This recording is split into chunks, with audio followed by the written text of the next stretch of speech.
I welcome you all to post-budget discussion on Union Budget 2020. I heartily welcome our distinguished guest and keynote speaker, Professor Manoj Kumar Agrawal, our principal, Professor Veena Rai, faculty members, faculty members and principals from other degree colleges outside Lucknow, and dear students. As we all know, that this year's budget has been presented in a very difficult times when massive disruption was caused by COVID pandemic. In this context, our finance minister has delivered beyond what was expected. Budgetary allocation for infrastructure investment has been raised to impressive 35.4%, which will have a multiplier effect on growth and employment. This budget further reaffirms the government's commitment towards inclusive growth with the multi-pronged plan for world-class physical and digital infrastructure development. Before I introduce our learned resource person, I request our principal, ma'am, to formally welcome our guest, Professor Manoj Kumar Agrawal. Thank you, Dr. Rai. It's my first experience as a principal of the Awadh Girls Degree College, and it's a proud moment for me. First online webinar discussion, whatever say, organizing. Professor M.K. Agrawal, head of the Department of Economics, Lucknow University, our resource person. मैं आज इस online discussion में आपका स्वागत करती हूँ। 2022-23 का budget specially union budget जो है वो 4 प्रायोरिटीज को देता है। पीएम गति शक्ति, inclusive development, productivity enhancement and investment, climate action and financing of investment. हम किसी भी चीज में ज्यादा नहीं जाएंगे क्योंकि अपने रिसोर्स पर्सन को हमने यही सब जानने के लिए बुलाया और वो बहुत ही अच्छे प्रोफेसर है और सारा कुछ उनका बहुत क्लियर है और आज हमें बहुत अच्छे से समझने को मिलेगा कि यूनियन बजट 2022 में क्या फीचर्स हैं और इस गवर्नमेंट के क्या ऑब्जेक्टिव्स हैं और आगे ये बजट हमारे लिए किस प्रकार से फ्रूटफुल होगा, स्पेशली एजुकेशन सेक्टर में। सो मैं टाइम न ले, प्रोफेसर एम.के. अग्रवाल, आपका इस ऑनलाइन डिस्कशन में बहुत बहुत स्वागत है। अपने मैनेजमेंट कमेटी की तरफ से और अपने कॉलेज की तरफ से मैं आपका हार्दिक अभिनंदन भी करती हूँ और धन्यवाद भी देती हूँ कि आप अपना एक कीमती समय हमारे लिए इस समय निकालें। Thank you. मैं डॉक्टर राय से रिक्वेस्ट करूंगी कि आप आपका ब्रीफ इंट्रोडक्शन देते हुए रिक्सा से रिक्वेस्ट करें डिस्कशन के लिए। Thank you professor Rai. It's a great privilege and honor for me to introduce eminent academician Professor M.K. Agrawal, who is the head Department of Economics, Lucknow University. He is also the director of Population Research Center and Director Institute of Development Studies, Lucknow University. He is also OSD Institute of Management Sciences, Lucknow University. He has been awarded Commonwealth Academic Staff Fellowship of UK government, and he has also worked in Sri Lanka, Thailand, France, and UK in different capacities. Once again, I welcome you, sir. Thank you so much for joining with us and accepting our invitation. Now, I would request Professor M.K. Agrawal to express his views on key provisions of the Budget 2022. Okay, thank you, Dr. Shanti Rai. I am indeed grateful to the management of Awadh Girls PG College and the manager and the president of the college. And it is nice that I'm interacting with Professor Veena Rai. Second time, first time we met probably at some other occasion. So that was a different context. And generally budget makes excitement in general public, and sometimes it disappoints also. Because so far, or we can say largely till few years back, the budget used to be a type of some dole outs, some relaxation, like that type of thing. Although a budget that is a public expenditure and a revenue strategy that may be called, it has multiple objectives. In the sense that, for example, this corona pandemic is the extreme situation that requires the budgetary provisions and budgetary allocations. Other than that, it is always expected that every budget is contributing towards the economic development and growth of the country, particularly a developing country that is shaping itself for a big jump. So besides this, it requires, you can say, reallocation or resource transfer from one class to another class also. That is bringing about equality in the economy. So it has multiple objectives. But when we look at the context, that in which context we are discussing the budget 2022 and 23.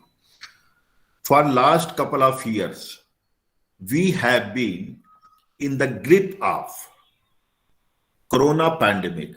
And it is not that we are only one to be under grip of a corona pandemic. It is the entire world, developed, developing, or in between countries. They are all suffering from this. In a way, it has shaken up the entire global economy. Why I say? Because nowadays, Indian economy or any other economy is integrated with the global economy. So whatever is happening here, it impacts elsewhere, and what is happening elsewhere, it is impacting us. So, for example, look at the initial stage 2 years back. That time we did not have anything material in terms of medicine. We did not have anything to safeguard ourselves against this pandemic. Even we did not have, you can say, hand wash. We did not have even, mask. Forget about other type of things. And we did not know what is the solution of such type of pandemics. So that has been the type of challenge. But we evolved from there in a different manner. And we have to re-strategize. So whatever was the strategy before March 2020, the entire strategy was to be reformulated, because it was not for few weeks, it was not for few months, rather it has been for few years. Still we are not fully outside this pandemic. Still we are in the grip of pandemic. Maybe intensity is lower this time, but already we are suffering, so it makes more sufferings. So given this type of situation, what should be the economic strategy? Should we become ad hocist? Now there are two choices. Should we become ad hocist in the sense that we should focus only on pandemic and issues related with pandemic, or should we focus on the larger objectives of growth, equality, and coming out of this pandemic? So in fact, it has been the latter side, that is growth, equality, and re-strategizing in terms of the provocations by the pandemic. Why it is important? Because a lot of allocations have to be made for pandemic related issue in terms of expenditures, in terms of revenue. There has been issues that our revenue mobilization were brought down substantially. So what to be done given this type of situation? Last year, if we are looking in terms of the growth of the economy, what we find last year, that is 2021, our growth rate dipped by more than 7%. For the first time in the history of Indian economy, another dip has been around 6% up the growth in 79-80. And that was, severe drought, but not this type of situation, abnormal situation. So if we compare from that type of situation, this time the severity of growth decline has not been as intense, because other things were normal those days other than the drought condition. Given this type of situation, now if you are comparing with other countries, so many countries have gone through this southward tendency of growth. It is not only the Indian economy, rather it is the global economy that was hit substantially. Now, what would have been the strategy? the strategy has been, there has been a choice: reduced expenditure in the wake of reduced resource mobilization. Any student of economics would learn it that we should cut down our expenditures because the income generation for the government has been reduced due to severe halt of the economic activities when there have been lockdowns for months, and in real terms economic activities were halted, and many activities are still not normal in the country and around the world as well. So what should happen? Should we go for this, or should we continue with expansionary measures, in the sense that we should maintain the expenditures, and for that we require to mobilize the resources? Current government went for this second option, where the expenditure was pegged up. Instead of it has been pegged up. So that has been the strategy. Now there have been questions that why you are raising the expenditures when there is reduced resource mobilization in terms of revenue mobilization have been reduced. The question is very simple. Almost all the sectors in the economy, other than the vulnerable section of the society, they have been hit largely. The only thing that may help them is to provide some support. If support is not provided at this critical juncture, what will happen? They will die down. And then reviving them again or installing them again would be very expensive and may require many more years.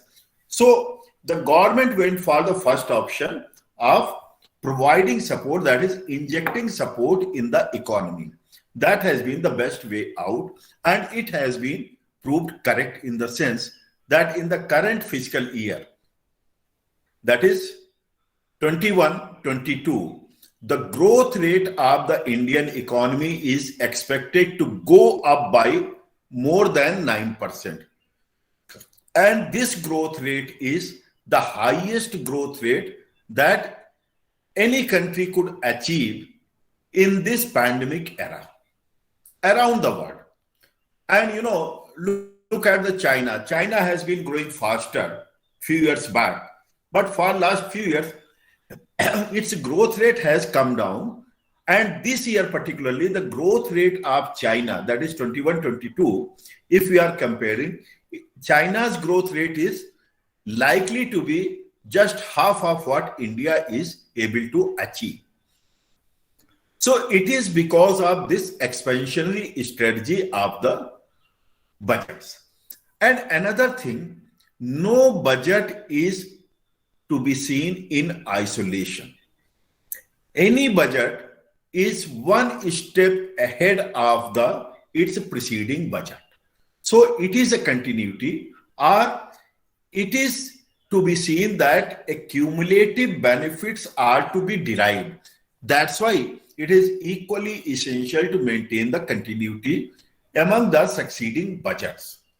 And why I am emphasizing on this?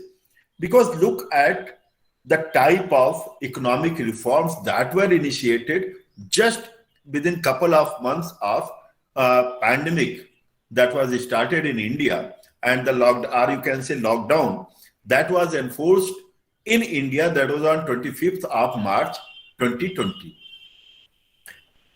And Prime Minister comes and he announces Atmanirbhar Bharat.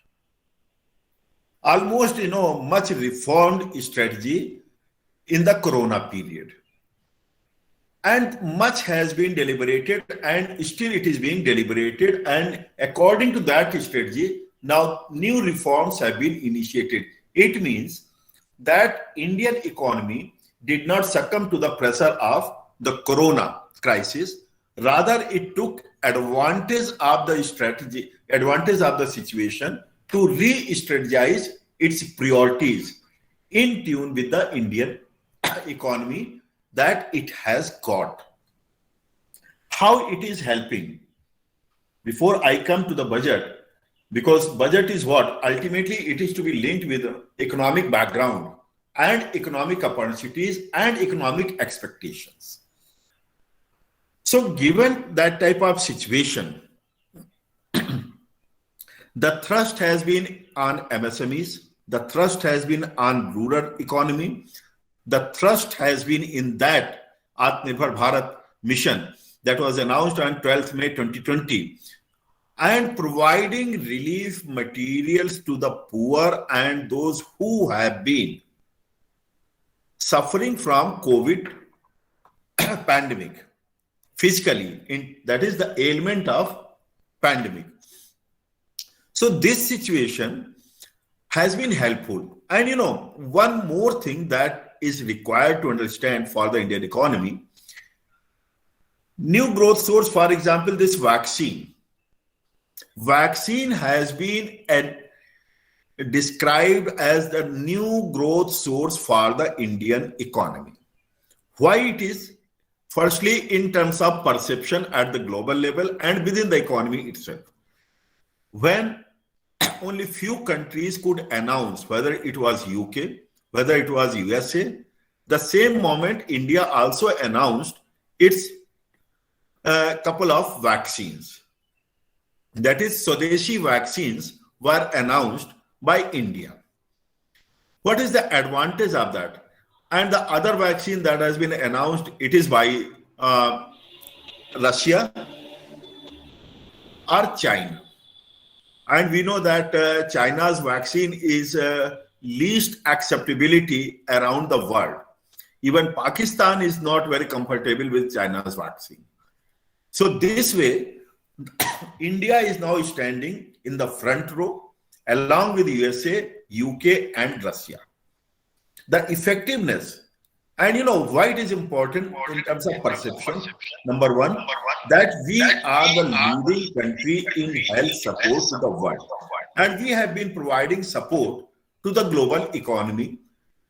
Other countries as well, dozens of countries. Government is not opening up its mouth that which country is receiving how much from India, because it was once announced in the Latin American country. So American firm make a noise there through its opposition party, and the deal was cancelled for Covaxin. So that's why now government is very cautious that let us not disclose, so that our business interests are not killed. In this environment, why it is growth engine?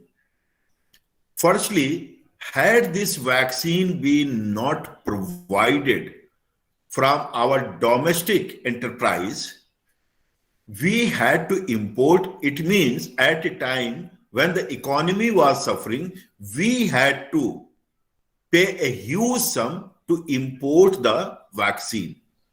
That would have been definitely a very tough task for the economy when it was suffering through negative growth rates and squeezed resource mobilization and things like that. Secondly, those countries would have blackmailed us. That because we require a huge quantum of, we require around 3 billion vaccine doses. So they would have blackmailed us. Thirdly, since we were able to provide vaccine to our people in time, so it helped us in opening up the economy with greater confidence. And this is the reason that the third wave is not so damaging to us. Besides, it has opened new source of export from Indian health sector. So these 4 points are really, really helpful to Indian economy. That's why I called it as a new growth source through Swadeshi vaccine in the Indian economy. And why it was possible? Because there have been budgetary provisions, budgetary supports initially in the last budget. That's why they could come up like this. So this provided one opportunity. Another opportunity, if you look at it, we had plenty of food grains production.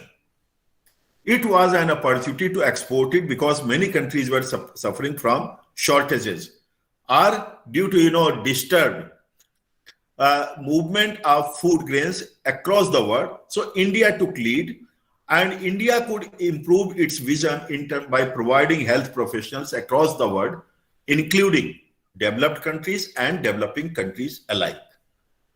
So now I'm coming back to budgetary provisions. Why it is significant to us. Now again, there was a choice, I would say, that should it be short run oriented, or it should be a blending of short run, medium run, and long run. No economy of the magnitude of Indian economy can afford to be myopic in its vision if it has to grow. So given this type of situation, look at the previous year's budget. That is the current year that we are still to go through till next month. In the last budget presented for the year 21-22, whatever was the target for revenue mobilization in the economy, it has been a very massive increase of 3 lakh crore rupees. Can anyone believe that a target was exceeded like anything? 3 lakh crore rupees was exceeded. And what did the government of India do with this budget? Increased revenue mobilization. With this type of increased revenue mobilization, government did not spend it on unproductive items. Most of its component, that is the additional 3 lakh crore rupees, around 2.5 lakh crore rupees have been spent or still to be spent this year on capital expenditure. So this is the great achievement. Because what would have been there? Government of India did not reduce its capital expenditure, rather increased it, because this is the time to re-energize the Indian economy and look at it in terms of technological missions, whether it is the electric vehicles, whether it is the solar energy, or things like that. It did not came back, rather it promoted it more intensively.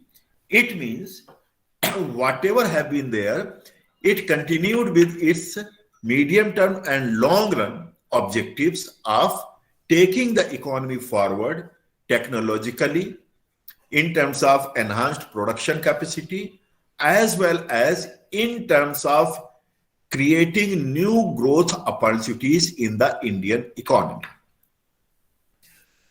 And if we are looking at the fundamentals are quite important in the Indian economy.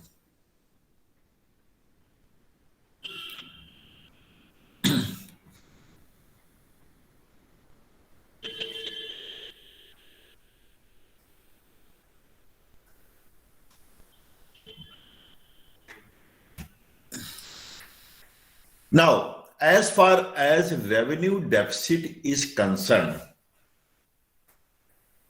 it was 7.3%. It is quite essential to understand. Revenue deficit increased to 7.3% in the first year of Corona, that is 2021. In 21-22, revenue deficit was projected to be 5.1%. That is, budgetary estimate for revenue deficit was 5.1%. But in essence, it is expected to get down at 4.7%. It means we improved in terms of fundamentals. Because had there been an unwanted increase in revenue expenditures, it would have been highly inflationary in nature. Why inflation remained contained? It is one of the parameters that inflation remained contained during the pandemic period. That revenue mobilization, and it was due to, very different type of economic strategy. if you look at, it is very interesting to read economic survey of this year that tells that the government of India did not go for a strategy that is the fixed strategy, that whatever is planned, it is planned for 1 year. Rather, it tried to evolve with the feedback, with the requirements, every day, every week, every month. So that's why that strategy has been more successful to adapt to the changing circumstances. And it provided ammunition to the growth. It provided ammunition to the production activities in the Indian economy. And this is the reason that revenue increased. And best part of is that income tax mobilization increased. It means overall income increased. Had there not been pandemic, it would have been further higher. Why it could happen? Because the budgetary measures have been in continuity. That's why this increased. No doubt that the income of the crores of the people dipped because of the corona. They suffered due to sacking or retrenchment, whatever you can say, or shutdown of their MSMEs. It happened. Nobody can deny that it did not happen. It happened. And this year's revenue deficit is targeted to be 3.8%. It means what? The government is conscious that it has to maintain its fiscal discipline. If it has to energize the Indian economy, as well as it has not to fuel the inflationary pressure in the economy. Because if there is inflationary pressure and already there has been dip in the income of the masses, it would be really, really very damaging for revival of the growth in India.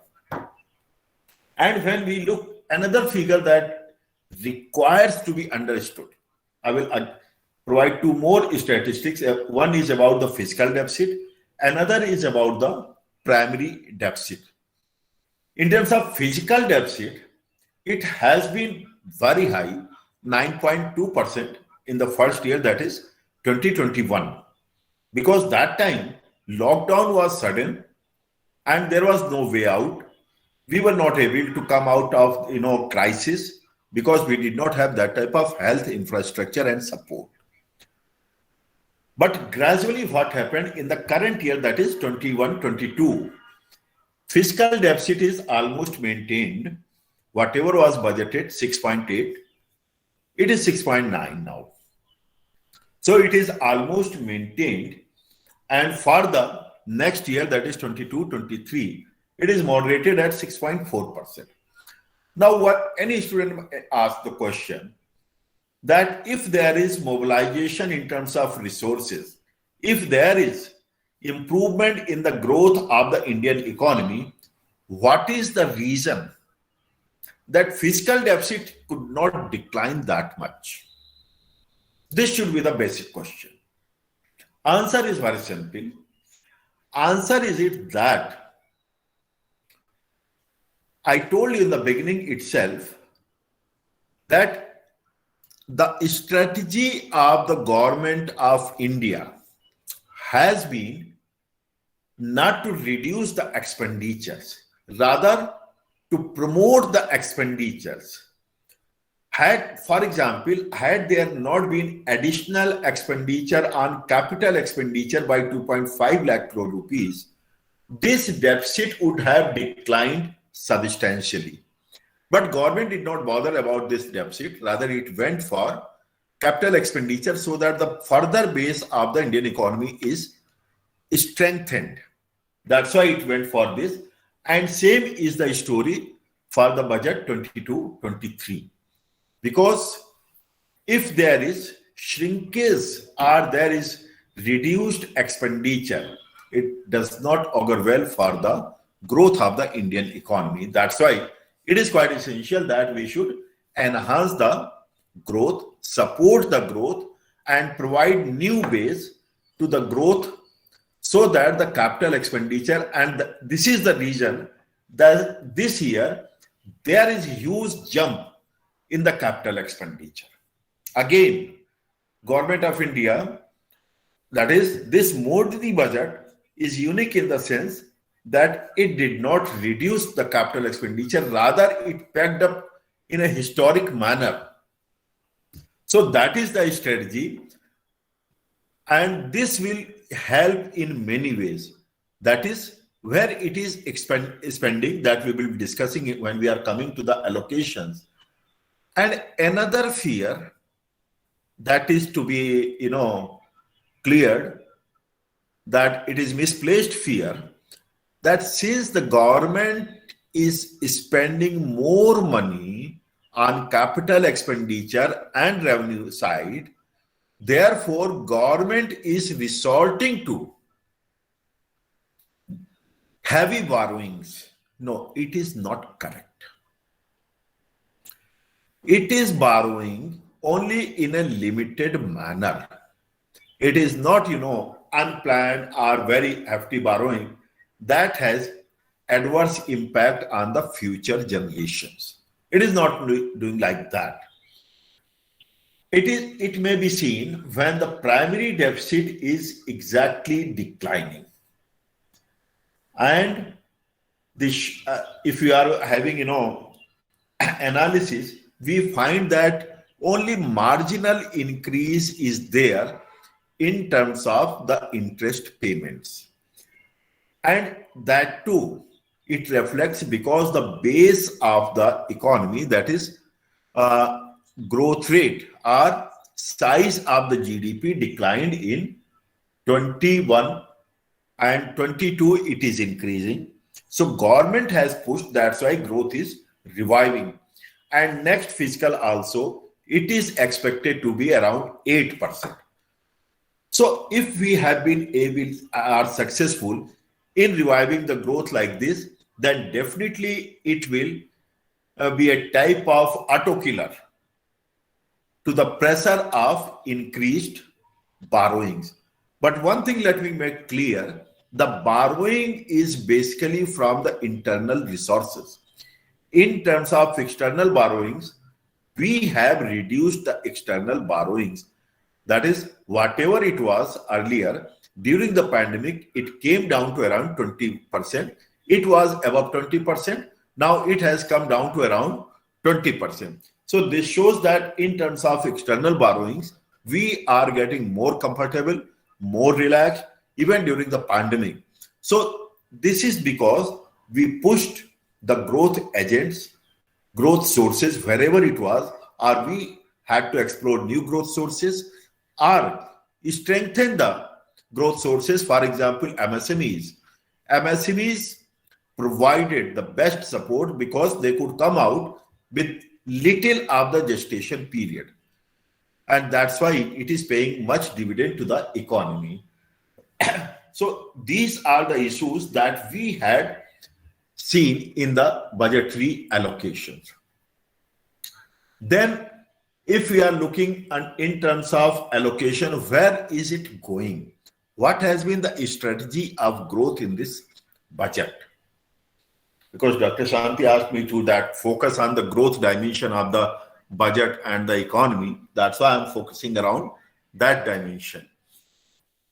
So what should be there? What has been there? Why it should be called that it may promote growth in the Indian economy? That is quite essential. And growth should be from the larger base. Instead of the, shrink base, it should be from the larger base, wider base.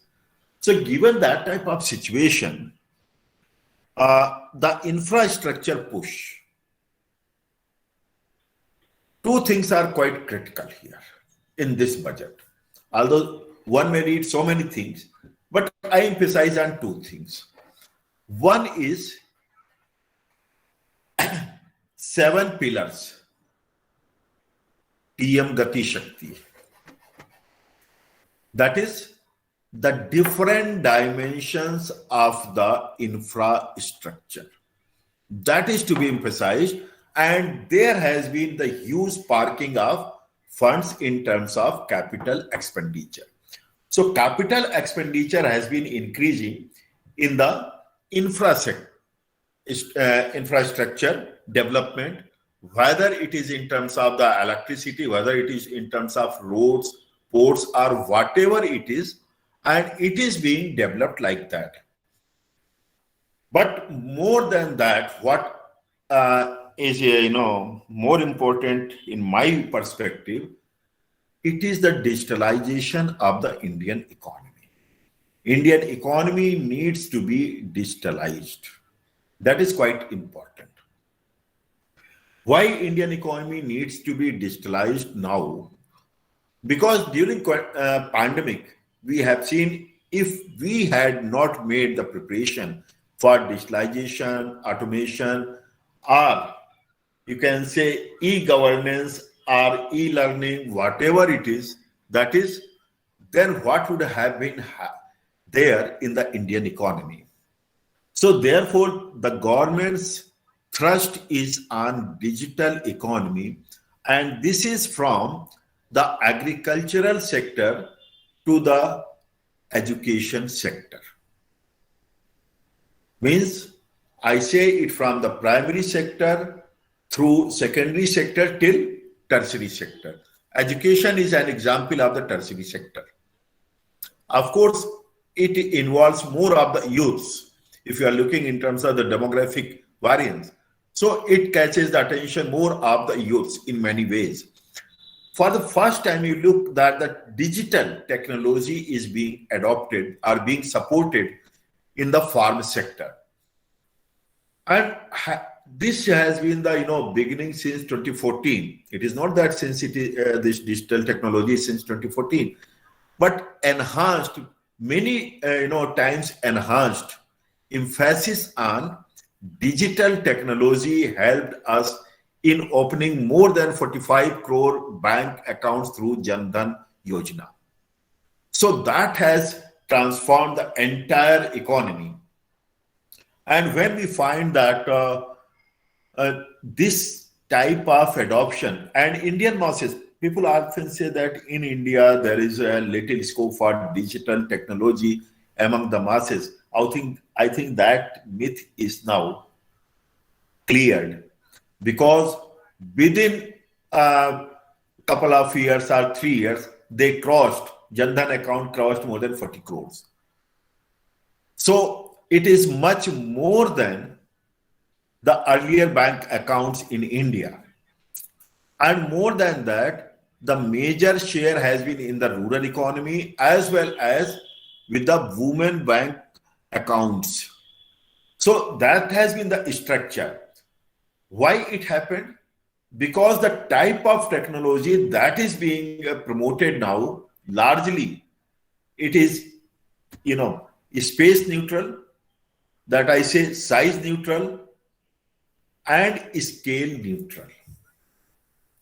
So given this type of situation, for example, whether it is a poor man or rich man, internet is helpful in the same manner to everyone, and it is a cheap technology, that is a technology that is within the reach of every person in the country.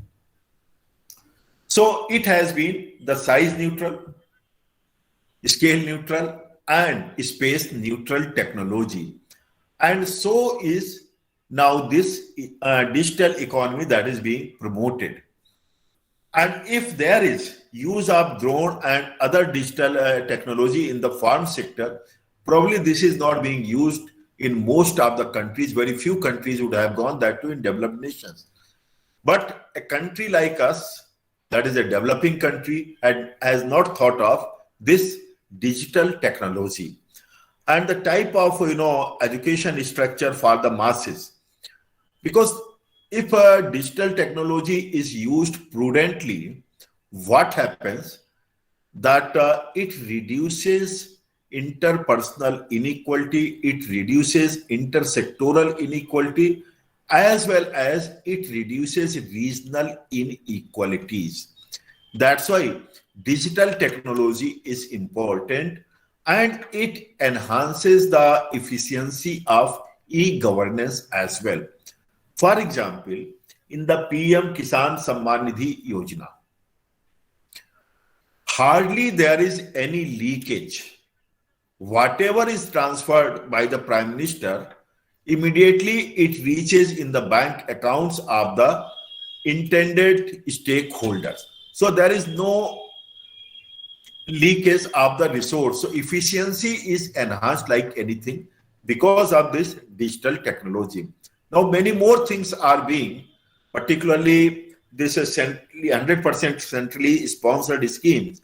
Government of India is planning that instead of transferring it through middlemen, that is the middle agencies, whether the state government or local governments, Government of India would take data from them and transfer their money in their accounts, so that again there is no leakage of the resources. It means it is enhancing the e-governance and productivity of the resources.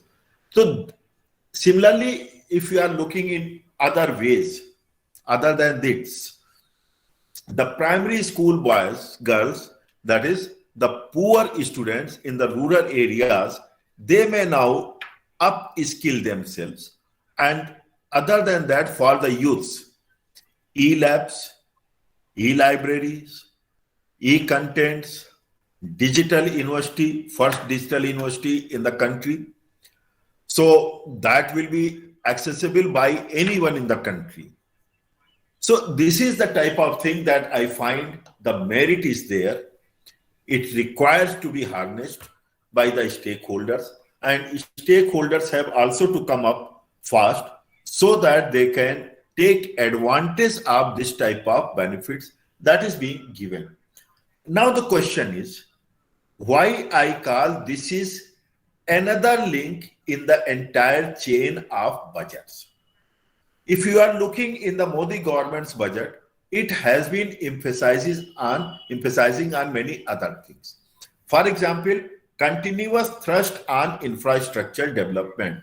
So same emphasis was there, rather enhanced emphasis was there in the last couple of budgets as well, when it was the complete corona, and now when we are making effort to come out of corona shadow. So again there is enhanced emphasis on this type of investment. Another thing, now people think we are discussing this type of, what about the taxation? Let me make clear it to the students particularly that indirect taxation is largely outside the scope of the budget because of the GST Council. And GST Council is made of the union government as well as all the state governments. And GST rates are reviewed, revised, or unrevised every month because they hold their meeting every month. And now it is beyond the purview of the parliament as well as beyond the purview of the budgetary provisions. Hence, the budget is basically now focusing on growth, development, and larger issues.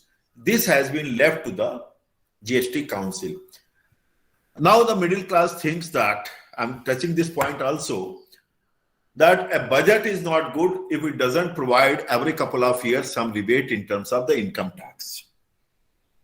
So my submission is, as a student of economics, not as a salaried person, that it is irrational. Only a couple of years back or 3 years back, there has been some increase or some revision in the income tax rates. So given that type of thing, I believe that this year there has been little scope for that. And government comes out with its own justification that for middle class, we have brought down effective cost of living in many ways. Whether it was the solar energy that we have emphasized, whether it is in terms of the cheap data that we have been providing our cheap voice calls rates. I mean, so many things that it counts. So there has been this type of things, but always budget needs, to improve upon itself. Always there is a scope for betterment, and that needs to be debated and understood.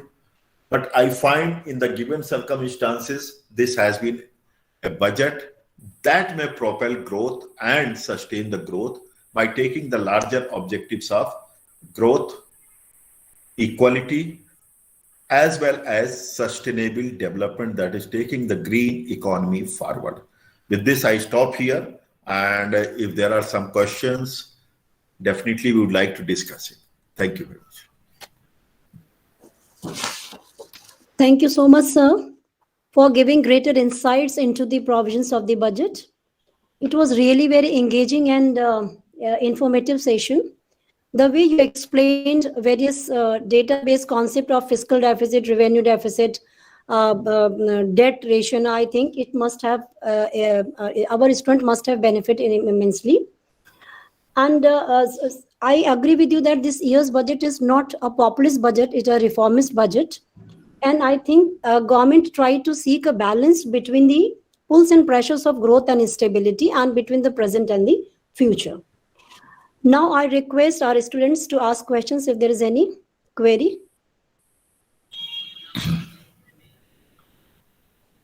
Any questions? Oh, ma'am, I have a question. Yes. Good evening, sir. Yeah. Thank you so much for such an informative session, discussion on the budget. That was much required. So my question to you is, you mentioned that the budget focuses to revive the rural economy and help the poor people who suffered badly during the pandemic. But in the budget, the government said that it would reduce the budget allocation in Manrega scheme by 25%.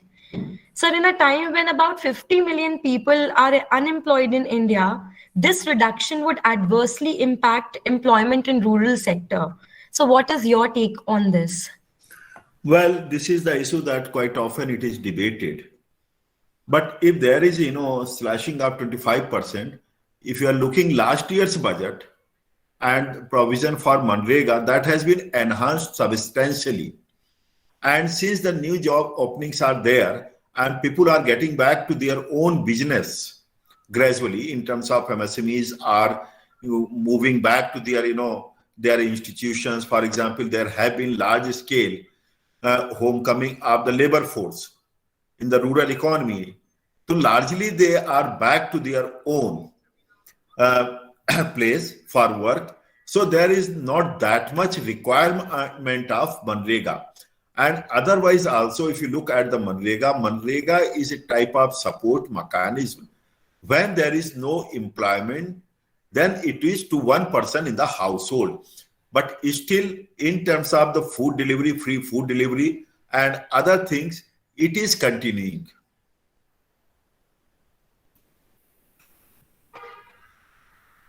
Thank you, sir. Ma'am, you're not unmuted.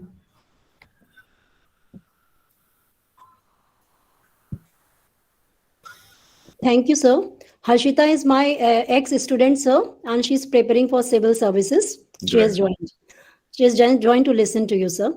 Any other questions? Hello, sir. Good evening.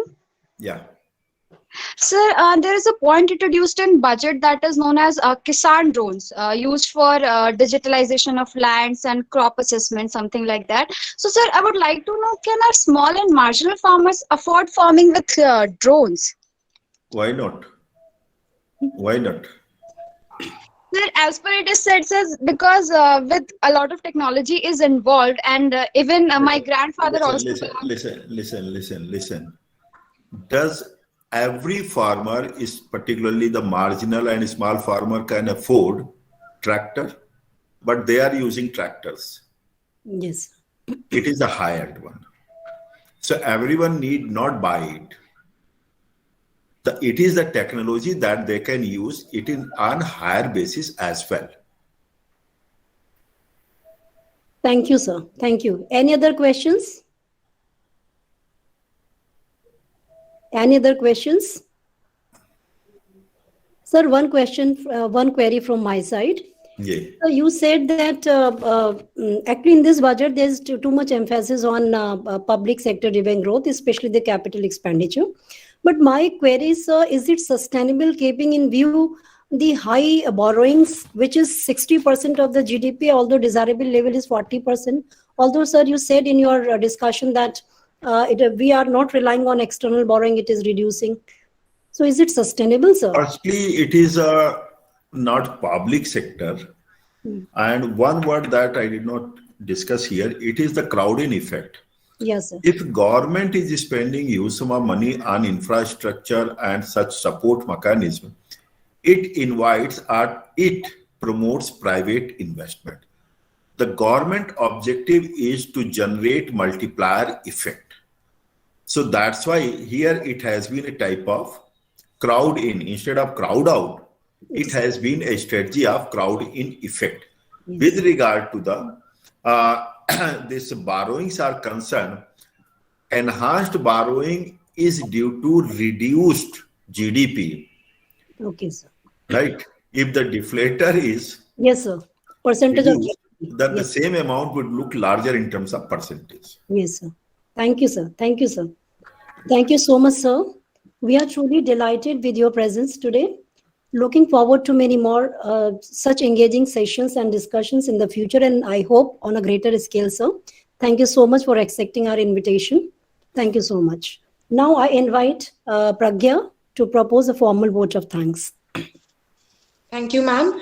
Good evening to all. I deem it a great honor and privilege to propose the vote of thanks on this memorable occasion. First of all, I spread my most sincere thanks to the Almighty God.